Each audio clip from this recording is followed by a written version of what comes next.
Another week. Another. Well, I won't spoil the results, but Another week, another questionable twist that's being added in for. I liked it. We'll talk about it. We will.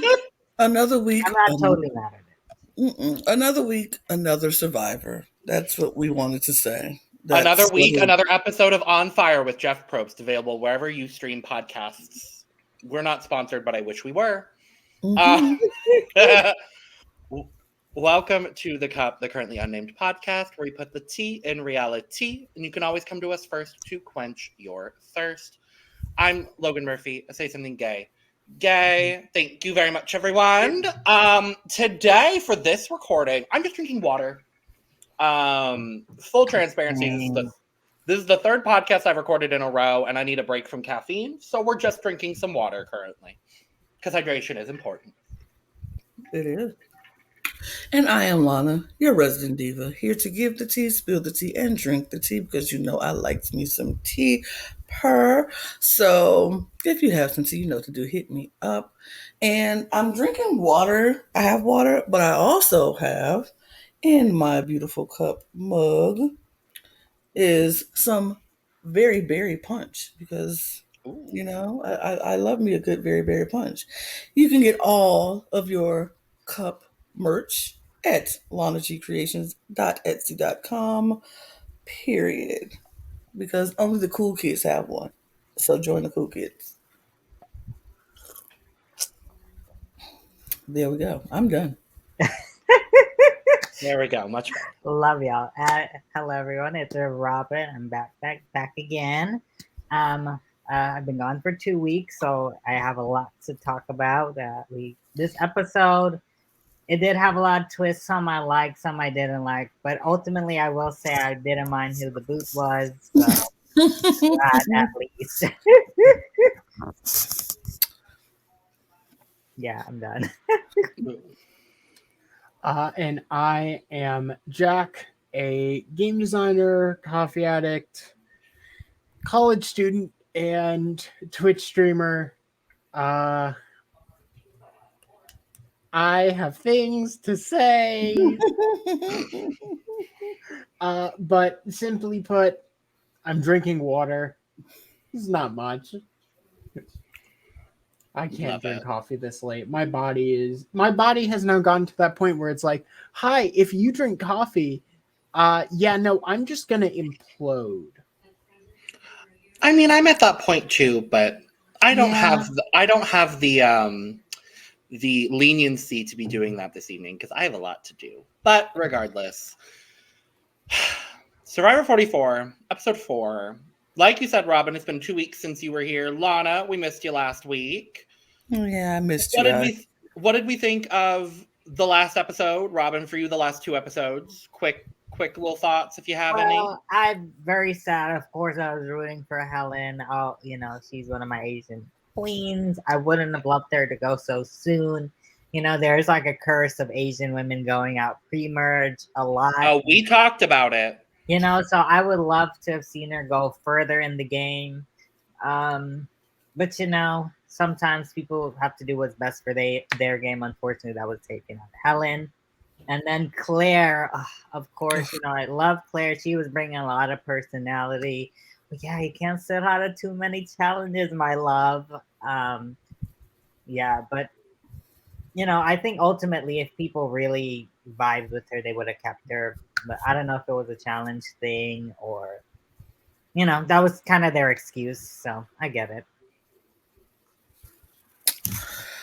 Let's not talk about the clear of it all, because for me, that was the sad moment. And I really was just like, that was a lame reason when it was a team decision to have her sit out on all those challenges.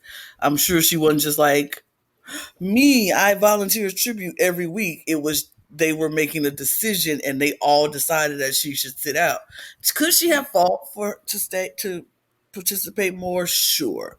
But I'm sure she was under the impression that if I go with the team will have my back and, or whatever. But it is what it is. somebody got a little less hot for me because they were pushing Claire so tough. But it is what it is. We Yeah. move. We move. Yeah, we do. Yeah. Well, episode 4, we don't start with a late night tribal situation. We start with a meditation session led by Franny on the morning of day 8, because in case y'all forgot, Franny is pretending that she is a yoga instructor. Namaste. I did forget, so thanks. I for did too. all the reality and fakery that these people be putting out. I'm just like, I can't keep up. Mhm. I honestly don't even care about the Right. occupations at this point. Like, I don't care what you do. Just entertain me and play the game. Like, you're pretending to be a physical therapist. You're pretending to be a yoga instructor. You're pretending to be. I'm like, it doesn't matter. I could care less. I if mean, I you- guess for some people it does, because like last season we saw Justine get voted out because she was a salesperson, right? Just where Don't work in sales. right. do it. I was just like, and Cody was a salesperson too. So Unless like, you're an elevator salesperson. Don't do it. so I think it matters to a certain extent, but like to me, does it matter? No, I don't really care. I guess. I mean, it was nice not to immediately go to, although it had the same vibe, not to immediately go to, oh my god, this person voted me out and we're just getting back from tribal and da da da. It was like, no, okay, we're gonna change things here. Soka is obviously a little burned, but they're okay. Well, and to be fair, it was also a unanimous vote, so it's not like we're coming back Right. and like there's no like Yeah, whatever. there's no animosity. Yeah. So we lead off. We have Franny leading this meditation session, and then we get to see Josh. And I'm going to be real honest. When we started this episode, and I was like, "Oh, Josh is getting in a confessional," I looked at my roommate and I was like, "So he's going home." Immediately, I was like, "Oh, bye, Josh. Good knowing you. Hope you have a good episode. Bye." That's honestly where I was at. I was like, "We're losing him. They're featuring him." They did the same thing with Claire last episode and the same thing with Helen before that. So, like, I don't know. But Josh seems to think that in this Soka group, there's obviously the showmance frat. And then on the other side of that, you have Heidi and Danny, who are kind of becoming this duo, I guess. Which I'm surprised about, but I like seeing it. And Josh in his confessional is like, well, I'm in between these two pairs. They don't know that I'm like secretly working with the other pair. And then it cuts to all 4 of them at camp being like, Josh doesn't think he's that slick now, does he? Because we all know what's happening and we want to vote out Josh. And I was like, oh, no. Get a job.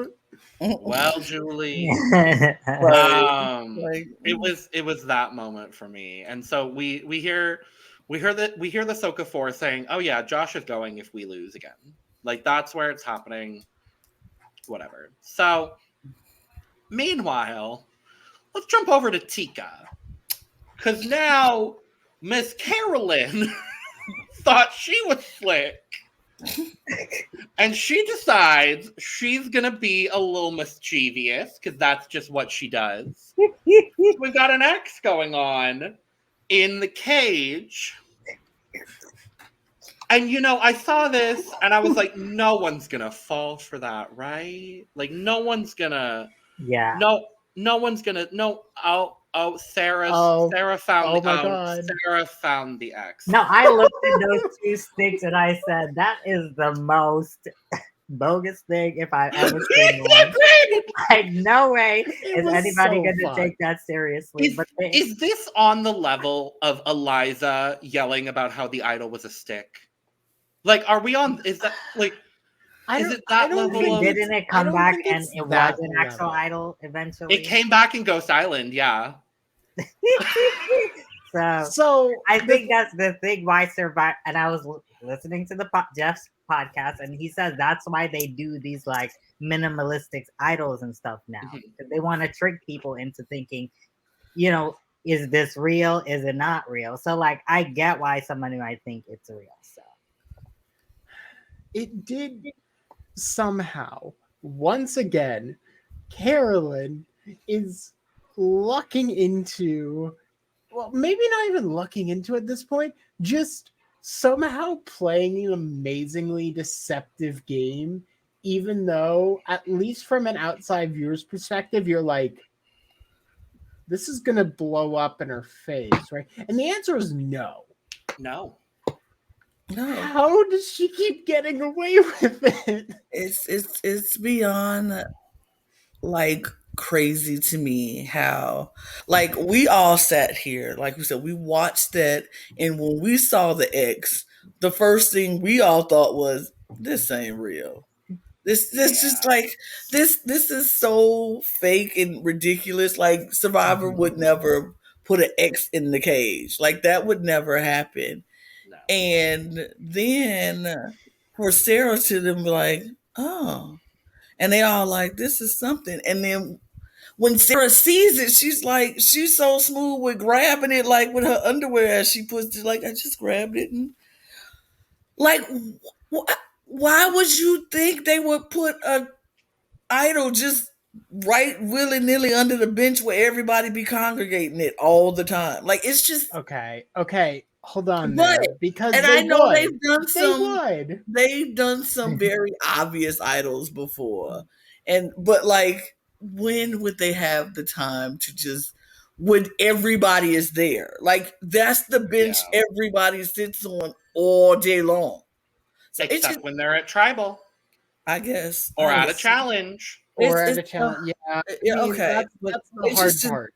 It's just crazy to me. But the fact that Carolyn just gets it and does it, and everybody's, and it just happens to work. Like, I'm sure she didn't think this was like this is gonna be the perfect plan. Everybody's gonna fall for it. I know she like, I'm just gonna try it and see, and if it happens, it happens. It's great. It's great. If it don't, it is what it is, and it works every single time for her. And that's the Orger in Carolyn. I was like, that's our girl. Like, that's some shit we would all do if we were like out there for real. Like, I would want to, if I ever were to play Survivor, which I medically cannot, but if I were, I would be out there just sowing as much chaos as I possibly could.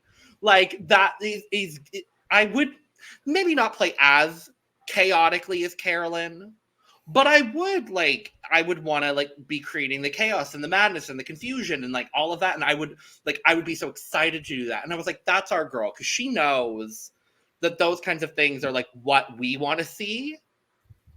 And also I think is gonna, like, it plays up like it kind of nullifies the fact that she is more of like just a chaotic person. Cause if there's other chaos going around while she's being chaotic, it like nullifies a little bit of her chaos.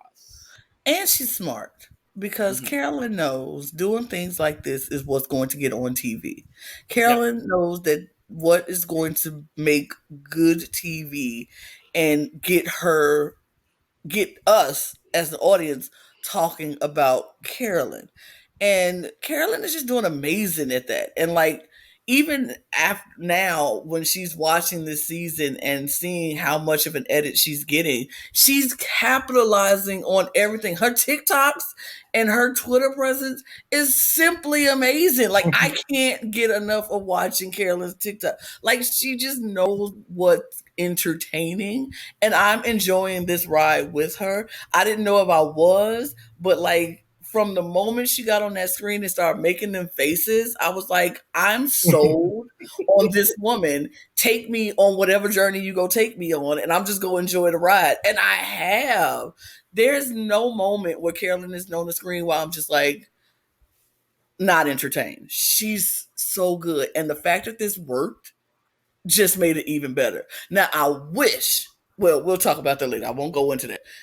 I'm just saying, the fact that it worked, it was amazing, and it just makes it even better than 2 little red sticks. Like, she found 4 red sticks and made 2 things and made people believe that this was real. What? Crazy. Love her.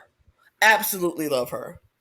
And I don't root for white women in this game because I think white women are crazy in these games sometimes. But I love this white woman. It's T. This white woman right here is my girl. If she wins this game, I would be tickled, pink, thrilled out of my mind. Truly. But y'all know I root for everybody black, but Carolyn just made it to the list. So it's everyone black and Carolyn this season. I stand her. Period. Damn.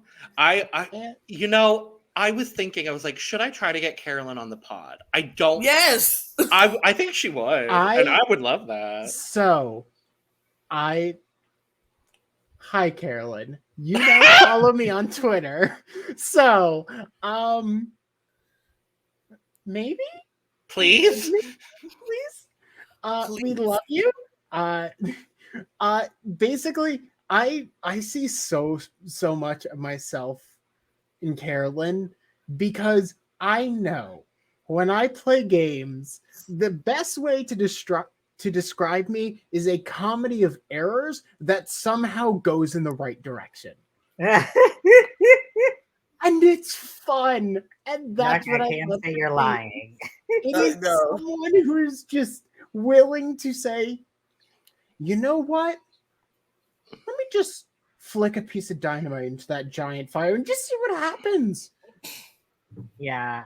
And I also think that people underestimate Carolyn so much and just see her as this like kooky kind of person. Because like no one ever thinks it's Carolyn. They didn't think when the idol got touched, they never had an inkling that it was Carolyn. And then now no one's looking at Carolyn like, who could have did this? And I just think she's playing a phenomenal game. It's a very under the radar game. I think it's a very underestimated game because a lot of people just see her kooky side.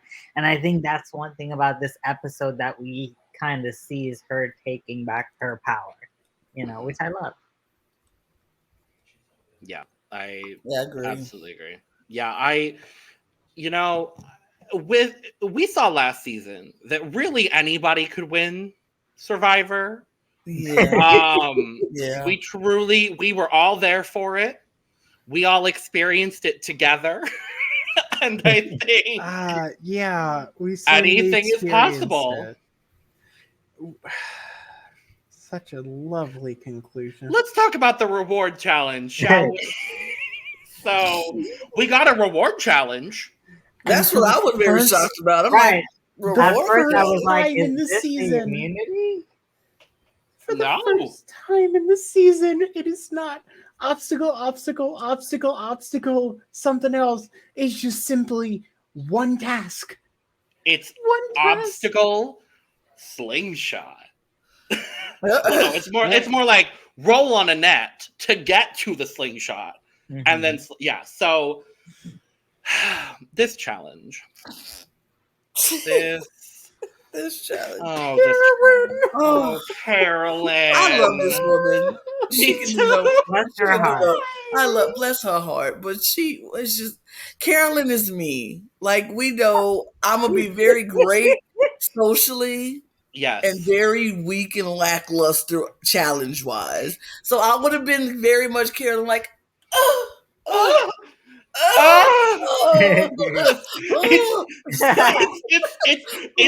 it's the releasing the slingshot, realizing it doesn't hit, and then her fully just taking like 5 seconds to go. Reload. It's the best. It's oh my god! It's the like idle animation of. Oh, god damn it. Okay, let's keep going. Yeah. It's so funny. I love her. I love her for it. I will say on a non-Carolyn note, because we can't just talk about her this episode, unfortunately. Okay. Can we rename this podcast to Let's Just Talk About Carolyn? Carolyn of it all. The Carolyn of it all is the name of this podcast. It's the Carolyn Unnamed Podcast. It's Carolyn's Unnamed Podcast. We're just giving it to her. we're just here in her absence today. Carolyn could not be here, but no. Every time Danny went up and like rolled on that net, I was like, Danny, don't break something. It's like, Danny, I know you're a firefighter, but you don't need to be doing a somersault every time you get on a rope net, please. I needed it going in and going out. And then going in again. And then going out again. I was like, Danny. This is where we have a second medical emergency. Right. This is where we have the 4th medical emergency of the season. Like, we haven't had one since the premiere. We've been doing very well. Can we not? Like, please, let's not get any more medical We effects. should have had an average of medical emergencies greater than 1. Let alone 3. And I thought we were going right back up to 1. I really truly did. So, to nobody's surprise whatsoever, Soka wins the reward challenge, and they get a big old tarp. Huge tarp. Good. Yay. And then, to nobody's surprise either, Ratu wins second place and gets a smaller tarp. And none for Tika, unfortunately. Nothing. But this reward challenge comes with a bit of a twist, which Jeff does reveal at the start. So, Soka, for winning, gets to choose 1 player each to go on a journey to Shipwheel Island, Adventure Island. There's plenty of names for this giant island, but they get to pick who from their tribe as well as who from the other 2 tribes goes on this journey. From themselves, they pick Josh. And then they pick Jamie and Carson from Ratu and Tika, respectively. Now I have a question. Yes, I was very confused by this choice from Soka. Because if the 4 people know that they want to get rid of Josh, why would you send him on a journey where he could possibly come back with an advantage? Right. In my mind, I would say it's to justify sending him home. I agree with you completely. Because he could come back with something game-changing. Even an idol. You don't know. An idol. You know. Yeah. But I'm like, you don't know what's on this island. So I'm not going to send the person I want to go home on a journey where they can get something major. Now, it worked out for them, I guess, but, you know. I don't think it worked out for them. I think it went worse for them because I do. I agree. They lost the person who was on the bottom of their tribe. I guess it went more. It really just swapped out the primary target. Yeah. Which we'll talk about. Yeah. Let's get to that. Let's get going to the journey. So Jamie, Josh, and Carson go on the journey, and I was like, oh, I'm so happy to see Jamie. I like Jamie. Jamie's great. My Arizona girl was thrilled. And then they get to the bottom of the island, and they're like, go get to know each other. Go on a journey. We don't see any of them getting to know each other, and we just go straight to the top of the island. Yeah, because they didn't talk the entire time too much. They introduced themselves, and then they walked. Well, no, they could have talked. They just edited the whole thing out. They just chose not to. They just walked. I was like, we're not gonna get to know each other. Ain't that the whole point of this long trek up this mountain? Like, what the heck are we doing? No, what I'm saying is they may have actually had conversations, but it cuts from we're at the bottom of the beach. It cuts immediately. It's like a montage clip, and then it cuts immediately to we're at the top. Like, they probably had conversations. Maybe they did talk. I don't know. I would assume so. Yeah, they definitely talked. But yeah, we just didn't see any of it. So we get to the top. And it's like we saw in the premiere episode, choose a path and go on it. And so each one of them chooses a path. And then we see the parchment and it says, congratulations, you have an immunity idol. Also, pick a buff out of this bag. You're not returning to your original tribe. Just what? Why? In the words of Lux Noir London, gagged them a bit, for sure.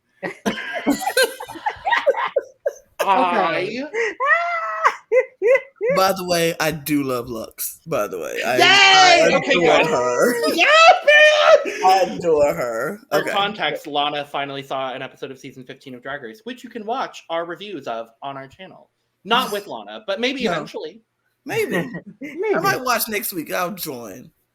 I'll Well, watch there's an this episode episode. tonight. I'll watch it and then I'll join. Lana, I would scream. When do y'all record? Sundays. I'll be there. Oh will my watch god. I'm thrilled. Anyway, there will be more women on the Drag Race podcast. Oh boy. So everyone gets congrats, you have an idol that expires when everyone is on the same beach. Now, if we notice that verbiage, it didn't say merge. It said when everybody's on the same beach. Which means, unfortunately, it seems like we're going to get the same earn your way into merge situation as we had the last 3 seasons. Mergatory. We're going to be good old mergatory in a couple of episodes. Yeah. Or we could be having a tribe swap. I think this was the tribe swap. This was the tribe swap. So I just want to point out, because I was thinking of it as it was happening. This is very similar to how they did the first tribe swap all the way back in Australia. That is correct, yeah. Where it was kind of just like, okay, send 1 or 2 people. I can't remember if it was 1 or 2. I think it was 2. I think it was 2 as well. I haven't watched Australia in a very long time, but I think it was 2. But they were just like, yeah, go send them on a mission. We'll be back. And then someone else returns with the buff, and they're all like, oh, okay. You want to just target that person? And everyone was immediately like, yeah, no, that's a good idea. Guess what happened? Like, okay. I'm just, I saw a tweet on Twitter that basically summed up exactly how I feel about this.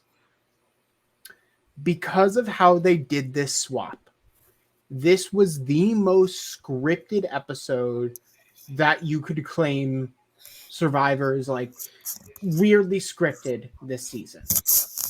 Oh yeah. Because just naturally think about the game that unfolds here. You get someone who is brand new on your beach. If there's any sort of tribe unity, congratulations, you have a free vote out. Except for the fact that you don't have a free vote out because they all have idols that expire during the pre-merge, meaning that they're going to use them anyways, especially right now when they be the target. So you're going to have an idol play that works. It's like, this is forced idol use. And I've never seen that before, and I hate it. Because you should not give a player an idol with the basically the express use of saying, oh yeah, if you lose the next immunity challenge, you're probably going to just immediately use this. Yeah. Just not great. We don't end up having that exact situation happen, and obviously that is way later down the line. But yeah, no, you had me with the birdcage idol. Why did you have to introduce expiring idols? So now there are 6 total idols in the game before the merge hits. Oh, there's not just 6 idols. There's 6 active idols. But, dear Jack, there's also 3 fake idols from production. A fake idol made by Matthew. As well as, don't you forget, Lauren has an extra vote. Matt doesn't have a vote. And Sarah has an inheritance advantage. Oh Lord, my head. We complained about advantage getting before. Apparently, they said hold my beer. Because fucking what the hell? I'm gonna be on the opposite side of Jack for once. I loved this. Yes, it's scripted, and I fully acknowledge that it's scripted, and I don't necessarily love that it's scripted, but I love the amount of chaos that this brought. Because we have thought, I especially with 43, we were like, okay, the pre-merge, very just down the line, the people who go home, whatever. I love that we're adding a little bit of twist and chaos into the pre-merge, because I will say, at least, and I don't know if y'all would agree, the last 3 seasons, the pre-merge has kind of been, for lack of a better word, boring. And I agree. With moments of intrigue. Yes. It had moments, but it felt very much. It felt very flat. I think last season especially was a little. Oh, like, yeah. I would say really the only big like pre-merge moments that we saw, I would say, were from 41 when we have Shan and Ricard, and then ultimately the Genie vote out, where it's like that whole episode caused so much chaos. And I loved that episode. I was sad to see Genie get voted out. Give Genie another shot. But I love that we're getting a little bit of chaos. It's not the swap that we wanted, but it's a swap nonetheless. And I do think this is going to cause some, because all 3 of the swapped people kind of go into 3 very different situations. And I think all of them are going to benefit. I honestly think all 3 of these people will make merge based solely off the fact, A, that they all have an idol, but B, I think they're all going to at least integrate themselves somewhat successfully into the tribes that they're now on. So I was thinking, though, what if, like, was there the was it scripted to where, the only buff in Josh's urn was purple? That's what I was wondering. I was like, what if 2 people end up on the same tribe? Now, that would have been amazing if they just was like, all 3 buffs are in this bag. You pick. And whatever one you get out, and people could possibly end up, all 3 of them could have possibly end up on one tribe, or 2 of them on one. That, I think, would have made it more interesting, because like, if nobody came back to a camp, and they're like, what happened to so-and-so? They'll never come back. I think that would have made the challenge and see. Right. They go to the challenge, and there they are. I think it would have made it a lot more interesting, but maybe not fair if one tribe got all 3 people. Sure, that would be a little bit unfair. Imagine if everyone ended up on Soka. Just fuck everyone else even more. 7 people on Soka, and Tika's left with a party of 3. Like, right. That's where I think like it definitely was scripted. Yes. I'm gonna just say it was scripted where they were gonna go. Yeah. Whatever. But I didn't mind it. Robyn, what did you think?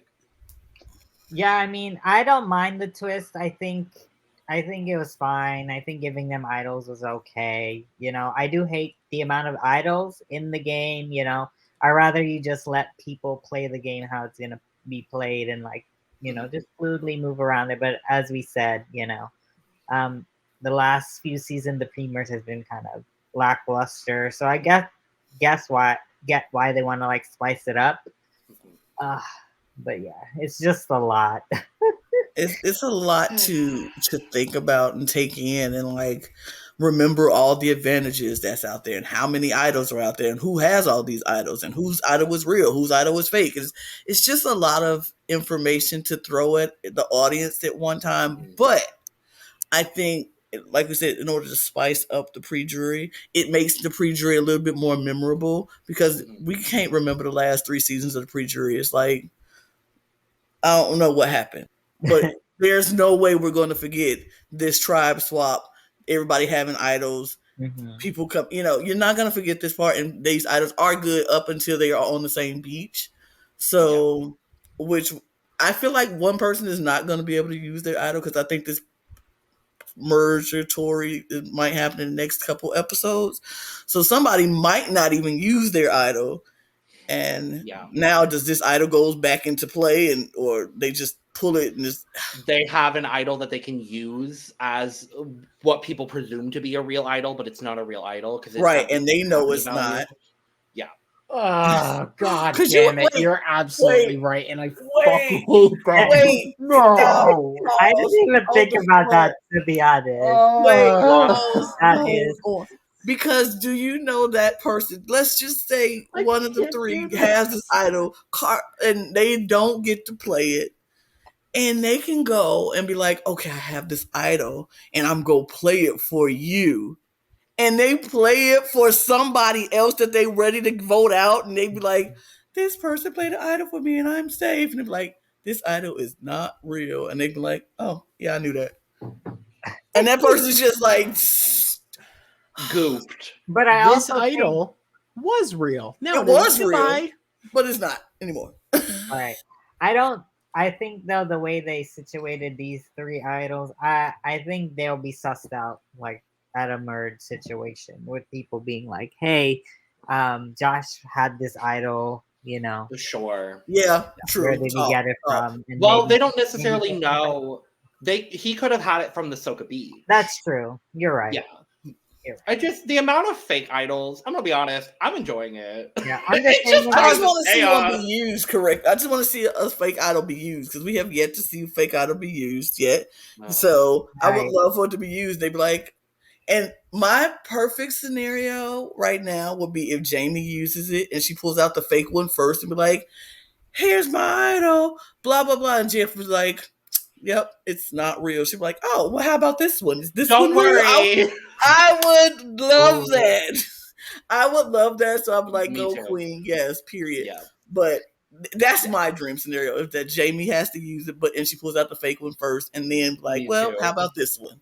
Right. I just fear that she may use the real one. She'll use the real one first because it's temporary. Yeah, the expiration. Yeah. Because it's temporary, you use that one first before you use the other one that you think is real. So I don't think the scenario will happen, but a girl can dream. We can dream. So let's talk about these new tribe designations. So we have Raunchy 2.0, which is Lauren, Matthew, Kane, Brandon, and now Carson. It's a tribe of all men and Lauren. Which for Lauren, I'm not mad at this. Like, I'm not mad at this at all for Lauren. You're like, period. Thank you. Brandon and Carson on there. I'm too busy at that tribe looking at Matthew and Brandon. So I'll be looking at Brandon the entire time. Brandon is. I'll take Matthew then. Don't worry. Brandon. And the Canadian is there as well. And then Jack gets Kane. And I'm just like, Kane. Sure. Oh boy. So we have Soka 2.0, which is Frat, Danny, Heidi, and now Jamie was swapped onto Soka. And we have Tika 2.0. Jam Jam, Carolyn, Sarah, and Josh is now a member of Tika. So they all go to their respective new camps, and it's three very different experiences when they get there. Mm-hmm. So if you look at Carson gets to Ratu, kind of explains the situation, and immediately is just getting information left and right, specifically from Matthew, who immediately recognizes, hey, this is a new person. I need to pull them in. I need, like, an extra number is never a bad thing. Mm-hmm. At Soka, we see Jamie get there and just be her lovely, fabulous, beautiful, wonderful self, and the majority for saying, oh, well, now we're not voting out Josh next, we're voting out Jamie. Then you go over to Tika, and Josh is kind of like explaining what's happening, and then I think it was Sarah. Was like, so aren't you a surgeon? And he goes, no, I'm a physical trainer. And then in confessional, she's like, well, I overheard in a challenge he had to have steady hands. He has steady hands, so. I mean, to be fair, to be a physical therapist, you do have to have some steady hands. Not a physical therapist, a physical trainer. I thought he said therapist. He said therapist. He said physical therapist. I heard trainer. I heard therapist. Yeah, because like physical therapist, I could get the steady hands thing for. Right. I heard physical trainer. I was like, yeah, no, physical that's trainer. Not a good You do too. Steady hands. I would assume more muscles than steady hands. Muscles and agility. Did you say trainer? I thought I could have sworn he said trainer. And that's why it was so unrealistic. Because it was. Why did I hear you had steady hands? Where do those two things? You could be right. Personal trainer. Personal trainer. We're all wrong. We're Okay. all wrong. We were half right. Everybody was half right. Everyone was half right. We got the trainer part. Personal trainer. Great. Thanks. I mean, to be a personal trainer, you don't need steady hands, but you could. And then they're realizing, oh, his timeline matches up exactly to how much time you would need to spend in med school. So Josh is kind of immediately like, for now, we'll talk about it. Do we have any thoughts on Carson or Jamie's situations specifically? I think Carson just laid it in a spot because Jamie was Matthew's person. And he was like, look, if Jamie is on, I don't put all this work into Jamie. I just got to pick somebody else up. And so I got to get this new kid and pick him up. And that was like perfect time and place for Carson. It was like the best time and the best place for him to go. And where everybody's like, now everybody's telling him everything and he's getting information from all over the place. Whereas with Jamie, she's in a group with two duos who are very tight with each other. So it's really no place for her right there. But she don't know this because they win and everything. So it's like she ain't gonna find that out until she find it out. And right now she ain't gonna have to find it out. Josh, the lie just got him. They probably would have made it try, but I think the lie got him, and then there was no way, like you said, anybody was going to pick him up and bring him along. It's just like, unless he does well in the challenges and we don't lose, then he's, but if we lose, somebody got to go and we need to keep ourselves strong. So I just think Carson got the better end of this deal. Like, he got the best. I agree. Yeah, Carson, I think, is in the best position on this like kind of swap situation. I think then Jamie's next. I think maybe Jamie, maybe she may be able to like navigate, because Heidi seems very enthusiastic to have her there. Maybe Heidi will work with her. I hope so. I don't know. I hate when things like this happen and the other tribes is steamrolled, but I guess it's like the easier move, so I get it.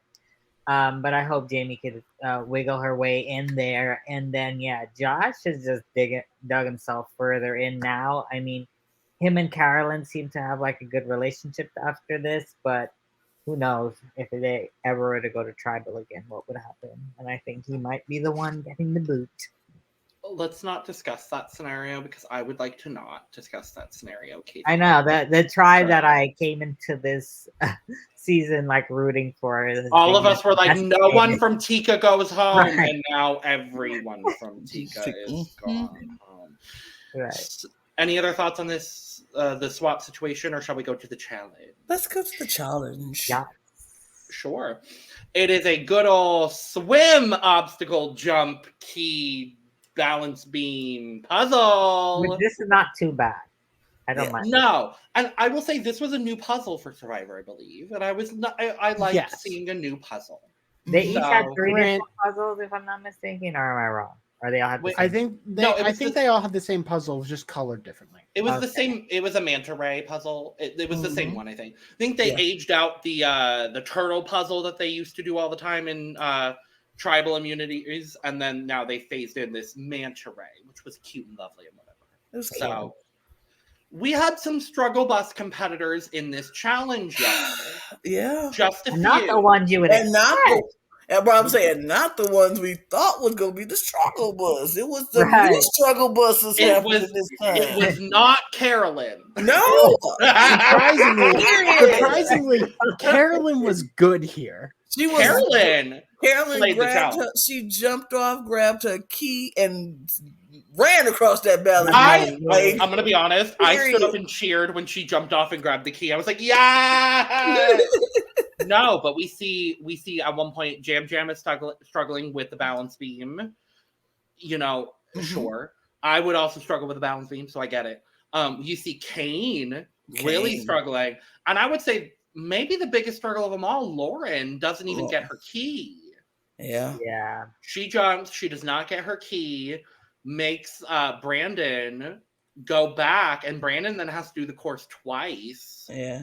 Which thankfully he didn't end up doing the puzzle, but that puts Ratu back pretty significantly. But Lauren made up for it in that puzzle. Yeah. Because she was like, I might not be able to grab this key, but I sure can put this dang puzzle together. And that is what she did.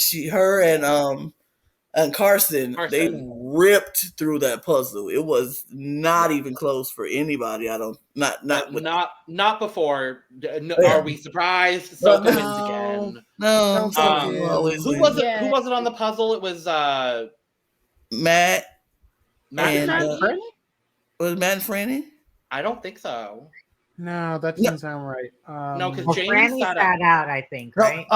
Jamie did. It was Matt. It was Matt and Jamie because there were comments. No, Jamie sat out. Jamie sat out.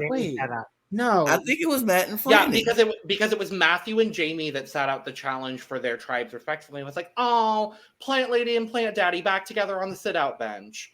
I thought. Or was it Heidi? I thought it was Matt and Heidi. It might be Matt and Heidi. We're going to say it's Matt and Heidi, and if we're wrong, we're wrong. Whatever. To nobody's surprise, Soka rips through the challenge. Soka wins. Boom, whatever. So it does end up coming down to, it was Sarah and Josh versus Lauren and Carson. And split seconds, I think. It was like 4 or 5 pieces. Right. It wasn't like a split second, but it was very, very close. Ratu does pull out the win and sends Tika back to tribal. Yeah. Well, Julie. Well, Julie. It is. It's starting to become a pattern. It's starting to become what we expect to see. And they get back to camp, and it's like, all right, it's gonna be Josh, right? Everybody's like, yeah, we got to make sure it's Josh. But Jam is like, but we got to tell Josh it's you, Carolyn.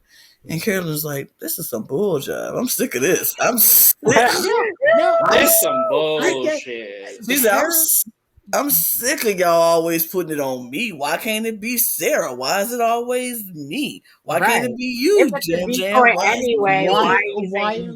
Why am I always the fall person? Why don't I ever get a say in this? And that is the type of orange shit that I get, where I'm like, do not tell me what to do. Do not immediately assume I am 100% with your plan. This is a collaboration. If you are telling me, I'm going to know that I can fuck you off. Like, that was not the right phrasing, but we got eloquently put, Jack. Yes, no, it's the correct phrasing.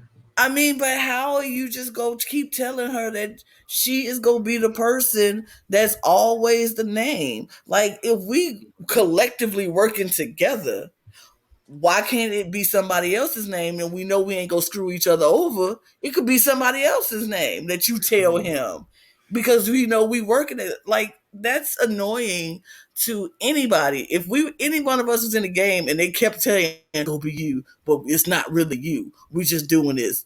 I'm sick of being your pawn. I'm sick of being your fall guy, and I'm sick of you telling me the plan and not including me in it. So like you say, Jack, you tell me this. You just giving me a reason to go behind your back and flip this whole thing over and screw you over in the end. And I don't blame Carolyn for being mad. I would have been mad. I'd have been like, no, I'm not here for this. This is not why she came to Survivor. She didn't come to Survivor to be everybody's punching bag and an unfall guide. She didn't come for that. And nobody should want that when they going to play Survivor or any game. Because if you keep saying my name now, that means I'm dispensable for you. You don't play. You're not prioritizing my game. So if my name is always coming out of your mouth to be the fall guy, when something goes wrong, I'm gonna be the one go home. Exactly. So I'm dispensable for your game. So I don't need. Carolyn had every right to be upset, and I was like, I see you, sis. Get him.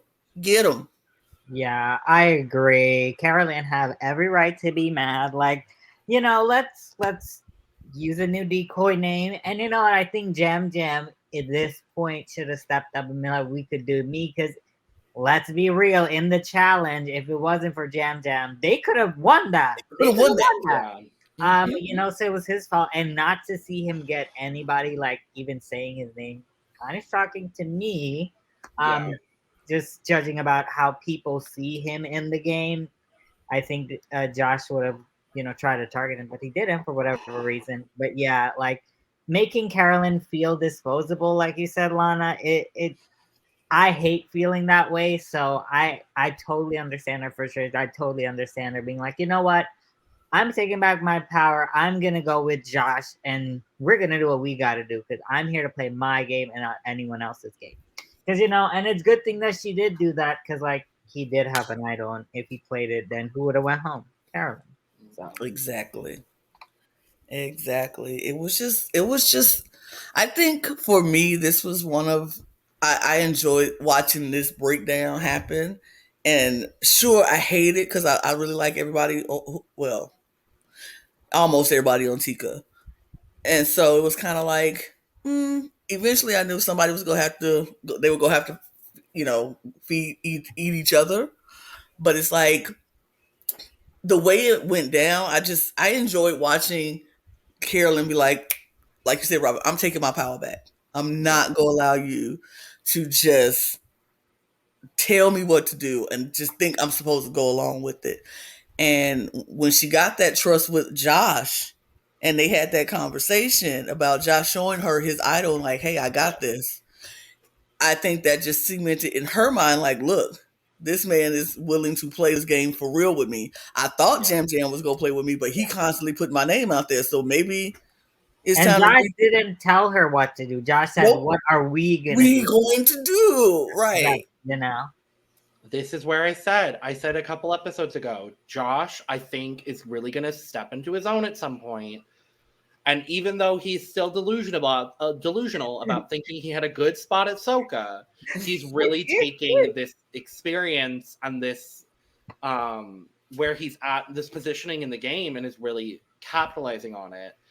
And Jam Jam is really not, because then we go to Tribal, and Jam Jam is talking about, he's trying to placate Josh in this scenario, which I don't necessarily know why you would if you were Jam Jam, but whatever. He's like,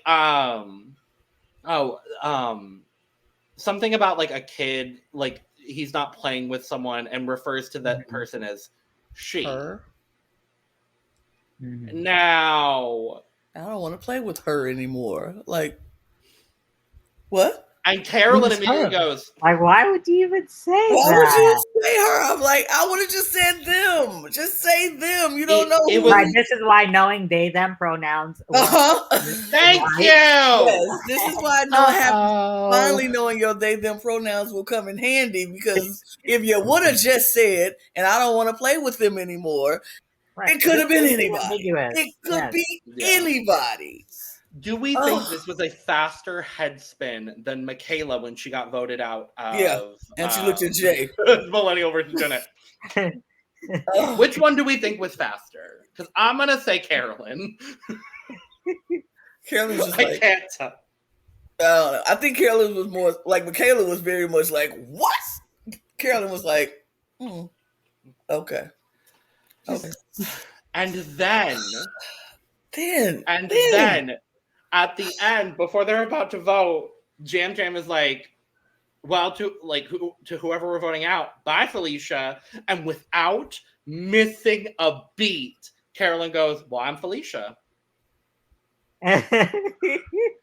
Without missing a beat. No, Jeff was like, who's Felicia? And Carolyn was like, I'm Felicia. I was like, like, what? I don't know what Jam Jam was thinking in that moment, why he thought that was a good move and a good thing to say and do right there. Because, like, if he would at least gave Carolyn a little bit more reassurance while she was sitting right there, she might have stayed with them. But maybe in Jam Jam's mind, he was like playing, but sometimes you gotta read the room. You got Sometimes you can't push it too much, you know? It was already gonna be a done deal, and you just had to push it further than it had to be. The knife was already there. He just twisted it and twisted it Mhm. and twisted it one more time. The playground comment went boom. Yeah. And then the Felicia comment went boom. He just kept twisting like, okay. Boom, and an extra knife was shoved in. For Right, fun. and then put the extra knife in the back. Like, Yeah. But then No. Carolyn said, no, take this knife out of me. Boom, Sarah. Bye, Sarah. Now, really quick, can we talk about the origin of Felicia here and why it is, in a really awkward sense, like probably one of the worst things that could have been brought up? I mean, it was from the movie Friday. It was from the movie Friday, and Felicia was a crackhead in the movie. And that's what they used to say, bye, Felicia. That was just the movie. Now, knowing that Carolyn is a recovering addict, maybe you don't want to call her a crackhead from a movie. But in the defense of everybody who watched it, and I'm sure probably Carolyn probably didn't even realize where that came from. Because let's be honest, black cinema is not, everybody don't watch black movies and black cinema. Jeff obviously never seen Friday because he's like, who's Felicia?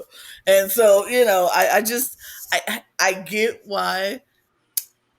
I don't want to say white people should do the little research before they go around just quoting stuff and calling people Felicias especially when the person is a recovering addict and has gone through treatment. But I don't think it was meant in a malicious way. It was just something funny to say in the moment because we all say it. Everybody, I think. Yeah, I think it just become like an everyday kind of vernacular. Like, bye, Felicia. Bye, Felicia. Like, bye, girl. Yeah, like, bye, girl. I didn't even bye. know that's the origin. I truly did not. I'm in the exact same place on this day. A lot of people. I knew it, Lana. I educated myself.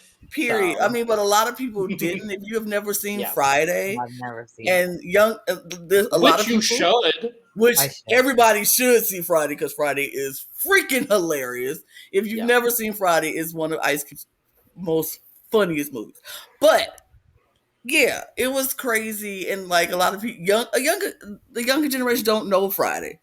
A lot of people don't know Friday, and so they don't understand. Jeff obviously has never seen Friday. So, yeah, I get it, but like I don't think it was malicious. See, it definitely wasn't malicious. See, I think Carolyn does know the reference. She might know the reference. Because if you looked, you saw her face just completely change when Jam Jam said that. And she's like, I'm Felicia. But I don't think she was taking it as I don't think the crackhead from the movie. Like, I don't think she was taking it as, oh, he's calling me a crackhead. Mm-hmm. He's just saying, she probably took it as, oh, he's saying bye. Bye, Felicia. I'm Felicia. Yeah. Probably. So I'm the one he's saying bye to. So I don't think she felt, even if she knew the reference, I don't think she knew the reference to the point where she knows that Felicia was the crackhead and he obviously is calling me a crackhead right now. Because I don't even think that's what Jam Jam was trying to do. Mm-hmm. It's just, look, Jam Jam is part of the gay community, and we all know gay men love to do quotes from sassy black women, and we love doing something. Bye, Felicia. Bye, boy. Bye. And so Jam Jam picked up a pop culture reference, bye, Felicia, and he just said bye, Felicia. I don't think it was the crackhead of it all. It was the sassy of it all. It's just the horribly awkward double implication of, you didn't know this is what it was, but you just called a recovering crack addict a crackhead. Mm-hmm. Anyway, we didn't even talk about what led to Sarah's elimination. So Josh plays his idol for himself. As he should. It is a 2-2 vote, and Sarah goes home. Meaning that for the first time, I don't care about Sarah. For the first time, she was whatever. For the first time in 44 seasons of Survivor, we have an all-queer tribe. Oh. Yay! Mm-hmm. Period. For better or for worse, this is the first time we have an all-queer tribe on Survivor that we know of. That we know of. That we have confirmation for sure. All of these people are part of the rainbow. Mm-hmm. They may not like each other, as we saw in the preview, but they are all under the rainbow together. So, for that, please let them all survive next week, please. I want all three of them to bring their chaos into Murgatory. Oh yeah.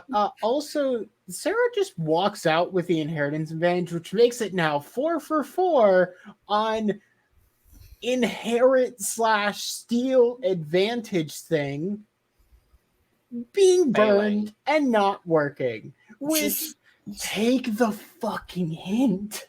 Please. They won't. They won't. It'll be back for 45 and 46, and this time it'll be back this in is the same also an season. idol. I mean, but which is Still managed to crazy. play it wrong. Yeah, which is crazy though, because if Jam Jam was the vote, she would have got an idol. Yeah. Right. Well, had she played it. Well, Josh played it. She inherited. No, she inherits any idol that or any adventure I that's think you have to played. play when it. it's Oh, played. she has to play the inheritance thing. She has to play it in the voting booth. In the voting thing. Yeah. That's the caveat of it. That's the caveat of the twist. Okay, then let me take this back. I hate that twist. That's so stupid. I love that she has to play idol it. that night. I hate it. Yeah, I love that she has to play it, because then what if she gets it completely wrong? Right. Yeah, Like, yeah. It's not as overpowered. It's not as Yeah, I get it. Don't like Anyway, anyway, we will be back next week with what will probably be a very, very chaotic journey on Survivor 44, and just as chaotic of a podcast episode, because when you put the four of us together, it's just chaos. Look, mess. hot mess, but fun mess, all the same.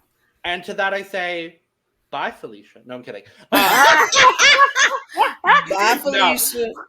Subscribe, hit the bell, follow all of us, get some merch, all of that. Yes. Okay, now, bye, Felicia. Bye, Felicia. Bye, Felicia. Bye, Felicia. Bye. Goodbye, Boy, girl. bye. Girl, bye. Bye, Bye. Felicia. They, them, bye. Okay, all y'all, bye.